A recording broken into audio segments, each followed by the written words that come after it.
Pemirsa, 6 pemuda diamankan petugas Polsek Rapocini saat pesta narkoba di Jalan Rapocini Lorong 4, di mana 2 diantaranya diduga merupakan pengedar barang haram tersebut. Musrifal alias Usri 20 tahun, warga Jalan Rapocini Lorong 4, dan Anjas Mara alias Anjas 18 tahun, warga Jalan Tamalate 4 Setapak 17, diamankan anggota Resmob Polsek Rapocini yang sedang melakukan pesta sabu dengan 4 orang temannya Minggu dini hari. 2 dari 6 tersangka tersebut diduga merupakan pengedar narkoba. Saat digerebek, ke-6 pemuda itu berada dalam satu kamar di rumah Usri.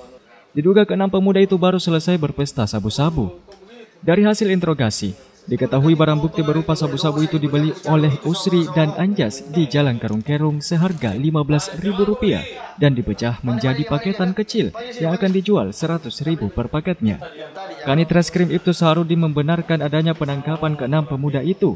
Ibtu Saharudin mengatakan informasi didapatkan dari laporan masyarakat dan tim Resmob Polsek Panakukan langsung terjun ke lapangan dan mendapatkan ke-6 pemuda ini. Petugas juga menyita barang bukti berupa 5 saset plastik kecil berisi sabu-sabu, bong alat isap, korek gas, 2 anak panah, dan sebuah busur. Jadi pelaku yang kita amankan 2 orang yaitu diduga pelaku tindak pidana narkoba.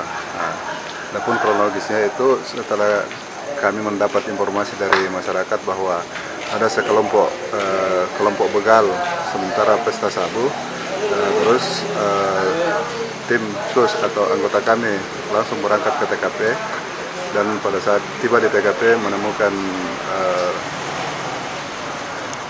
kelompok tersebut atau pemuda yang diduga begal tersebut dan ditemukan barang bukti. Sejauh ini ke-6 pemuda itu masih dalam penanganan pihak aparat Mapolsekta Rapocini guna proses lebih lanjut. Dari Makassar, Aksa Arsyad, GoTV memberitakan.